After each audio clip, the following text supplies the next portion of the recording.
Mardi 19 novembre, vous êtes bien sur 8 Mont-Blanc. Très heureuse de vous retrouver pour le JT dans l'actualité ce soir. 40 km de ligne ferroviaire à moderniser, dont 15 km à doubler. La voie unique entre Annecy et Aix-les-Bains devrait connaître un important chantier dans les années à venir. Il faut dire que sa fréquentation est particulièrement importante et devrait encore augmenter. Une concertation a été lancée. Nous ferons le point. Tous les 15 jours, la rédaction vous propose une plongée dans un univers à travers sa série. Cette semaine, Jean-Paul Crespi nous propose 3 rencontres avec des libraires indépendants et passionnés. Direction Annecy ce soir et la librairie Imaginaire. Bientôt plus de trains entre les deux Savoies. C'est en tout cas l'objectif affiché par la SNCF et les élus pour les prochaines années. Pour cela, il faut doubler et moderniser la ligne qui relie Annecy à Aix-les-Bains, un projet dont on parle depuis 20 ans. La voie unique est très fréquentée, mais les trains ne peuvent se croiser qu'en gare ou sur de rares tronçons, limitant de fait le développement de trains. Une concertation d'1 mois a été lancée le 4 novembre dernier pour présenter le projet à la population. On fait le point. 6 en provenance de Chambéry-Challes-les-Eaux et à destination d'Annecy, départ 7h26 est annoncé voie B. Au petit matin, le pas se presse en gare de Remilly. 7h26, 8h01, les trains en direction d'Annecy font le plein. Chaque jour, la ligne entre Aix-les-Bains et Annecy accueille près de 7700 voyages. 20% de plus sont attendus d'ici 2030. J'ai pas de parking pour le travail, donc ça revient moins cher de prendre le train et c'est plus pratique. C'est confortable parce que le train il prend 15 minutes. Par contre, avec la voiture, il y a un peu de bouchon, surtout le matin. Cette ligne en voie unique est parmi les plus chargées de France. Les 64 trains quotidiens ne suffisent plus. Objectif, accueillir d'ici 10 ans une centaine de trains. SNCF Réseau a donc entamé une concertation imposée par le Code de l'urbanisme. Des permanences comme ce matin-là à Salles, près de Remilly, sont organisées pour expliquer aux usagers et aux riverains le projet. On n'a pas besoin de foncier supplémentaire. Des TGV de Paris, des trains qui viennent de Lyon et des trains qui viennent de Valence, donc qui circulent sur la ligne, ce qui fait 3 trains par heure et par sens sur cette ligne. En première phase, il est envisagé de rajouter un train entre Remilly et Annecy pour répondre aux besoins de déplacement du quotidien pour, par exemple, les gens qui vont travailler ou les étudiants. Donc ça fera 4 trains par heure et par sens. Et en deuxième phase, c'est le symétrique, mais entre Aix et Albins, qui est prévu, donc avec aussi une augmentation très conséquente du nombre de trains en heure de pointe.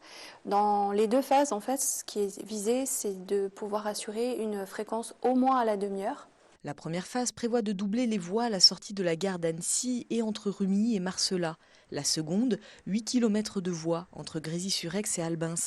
Il s'agit aussi de moderniser l'ensemble des 40 km de la ligne. C'est-à-dire à augmenter la capacité de la signalisation existante sur la ligne, qui est une signalisation automatique, mais qui date un peu sur certaines gares et qui ne permet pas de faire circuler plus de trains. Comme on va rajouter aussi des voies supplémentaires en gare de Remilly et aussi à la sortie de la gare d'Annecy, on a besoin de reprendre tous les postes de signalisation. Coût total du projet, 310 millions d'euros.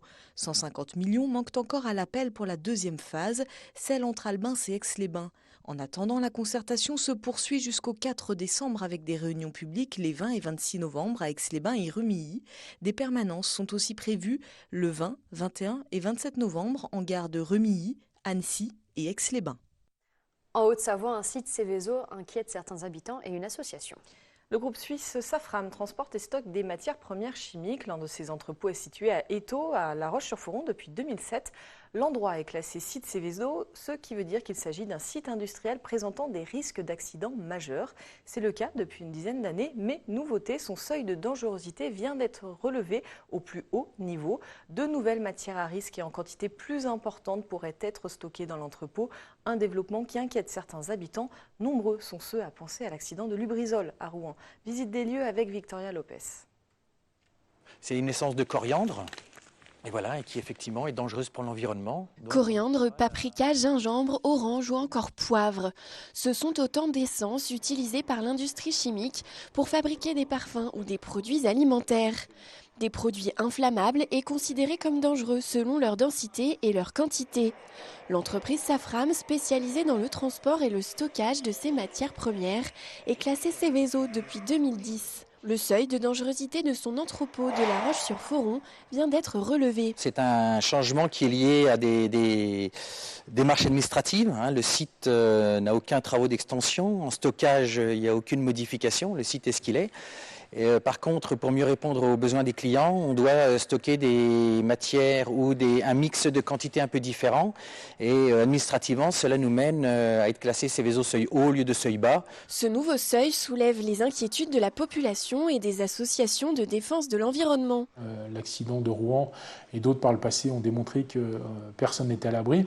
J'ai donc demandé au préfet des garanties sur la sécurité du site et sur la structure aussi juridique du site, puisque France Nature Environnement avait soulevé une question importante sur le fait que la société était basée en Suisse et qu'est-ce qui se passait en termes de responsabilité en cas de problème. La vallée de l'Arve se caractérise par des phénomènes d'inversion thermique, notamment en hiver, ce qui fait que ce que nous relevons ici, c'est le risque en cas d'incendie, que le panache de matière, de gaz dangereux, toxiques, puisse être collé au sol et affecter les populations. France Nature Environnement a déposé un recours gracieux pour demander au préfet de retirer l'arrêté autorisant le passage de l'entreprise en seuil haut. De leur côté, les services de l'État assurent que toutes les mesures de sécurité ont bien été prises. C'est donc un arrêté préfectoral qui, du fait du changement de statut de cet établissement, vient fixer des dispositions spécifiques à cet établissement et renforce les prescriptions applicables. Et notamment fixe tout un tas de dispositions qui permettent de prévenir toute pollution de l'environnement, qui permettent de réduire la probabilité d'occurrence et les effets d'un éventuel incendie. La préfecture a réassuré le maire et ses habitants sur les mesures de sécurité mises en place. La Roche-sur-Foron devient ainsi la deuxième ville concernée par un site Seveso seuil haut en Haute-Savoie. Une commission de suivi de site a été mise en place et se réunira le 4 décembre prochain. Et j'ajoute qu'une pétition est en ligne contre l'évolution de l'entrepôt d'étaux sur le site internet de France Nature Environnement. Près de 2400 signatures ont déjà été réunies. Tous les 15 jours, un journaliste de la rédaction nous propose une série de reportages. Et cette semaine, nous partons à la rencontre de 3 libraires au profil très différent. Des libraires qui exercent leur métier avec constance tout en affrontant la pression de plus en plus forte des sites de vente en ligne. Le métier est en pleine mutation, vous le savez. Ce soir, nous poussons la porte de la librairie Imaginaire à Annecy, une librairie indépendante qui ne cesse de proposer à ses lecteurs une littérature de qualité. C'est une rencontre signée Jean-Paul Crespi. Elle est imaginaire et enchante la littérature. À l'abri du tumulte quotidien, une authentique devanture en bois et une marquise en fer forgé pour la protéger des intempéries, la librairie Imaginaire est un lieu de transmission et de rencontre. Rencontre avec un livre, un roman qui accompagne un lecteur par son intrigue. Entre ses murs, une libraire vit son métier avec un sens aigu du partage, en toute indépendance. C'est un lieu d'ouverture, de paix, de réconciliation. Le nombre de lecteurs est toujours constant. Alors, il y a des gros lecteurs, et il y a des gens qui ne lisent pas du tout, c'est évident. Mais non, il y a toujours une grande curiosité pour le livre. Et puis, il n'y a pas de petite ou de grande littérature, en fait. Il y a des bons livres et il y a des livres plus marketing, voilà. Et puis, la magie d'un livre, c'est de venir quelque part et de repartir avec tout à fait un autre livre.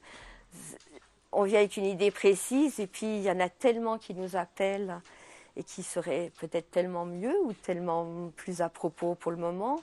Je ne comprends pas qu'on ne puisse pas être au moins curieux d'essayer et qu'il y a forcément une phrase, un poème, un roman quelque part qui est écrit spécialement pour cette personne. Et c'est dommage qu'elle passe à côté, parce qu'une vie, c'est court. Sur ces rayonnages, 13 000 livres et la profusion de l'offre compliquent la vie de la libraire, contrainte de faire des choix draconiens, voire militants. En 2018, selon le syndicat national de l'édition, 106 799 nouveautés ou rééditions sont venues s'accumuler à l'offre existante. Une gageure car cette inflation de titres s'accompagne d'une série grandissante de difficultés. C'est pas un métier difficile quand on a ce métier dans la peau. Tout est possible. Quand on aime la librairie, tout est possible. Alors c'est vrai que c'est un métier où on gagne très mal notre vie, ça c'est connu. Dans le commerce, c'est la plus petite marge. Donc c'est vraiment le commerce où on gagne le moins bien sa vie. Mais peu importe, ça permet d'être vraiment un métier de passion. Et puis tant qu'on peut vivre de ce métier, on vit. Aujourd'hui, le lecteur semble retrouver le chemin de la librairie en se détournant des algorithmes des sites de vente en ligne. Un signe positif, un souffle nouveau, car une librairie vit à travers ses lecteurs. À la librairie imaginaire, être libraire, c'est être un passeur au service de la liberté de création et d'opinion, de l'imagination et de l'esprit critique. On traverse la frontière direction Champéry. La station valaisanne accueillera du 31 janvier au 2 février prochain le Carambeu Indoor Trophy, un tournoi de foot réunissant les anciennes gloires internationales et suisses. L'événement est parrainé par Christian Carambeu, le champion du monde 98, était de passage dans la station cette semaine. En parallèle de ce match des légendes, c'est son nom, se tiendra également un tournoi junior réunissant 48 équipes. On écoute Christian Carambeu au micro de Fanny de Vilaine. Une conférence de presse, bien évidemment, pour la seconde édition du Carambeu Indoor Trophy, qui va se passer ici, dans la patinoire, ici à Champéry. Évidemment, avec des invités ou des invités surprises concernant les joueurs internationaux qui seront dans mon équipe, mais en même temps, notamment, avec M. Banvin, qui a aussi concocté un mi-suisse, mi-valaisan, une sélection. Et ma foi, encore une fois, donner aussi aux enfants la possibilité de pouvoir jouer au football avec la convivialité, avec les valeurs de football qu'on connaît, le partage, d'avoir des émotions et aussi de visiter pour les parents qui vont les accompagner le site qui est aussi magnifique, qui est Champéry, et le domaine skiable des Portes du Soleil. C'est la fin de ce journal. Merci de votre fidélité à l'info sur Huit Mont-Blanc. Merci à toute l'équipe. Clémence, à toi le mot de la fin. Passez une très belle soirée. À demain.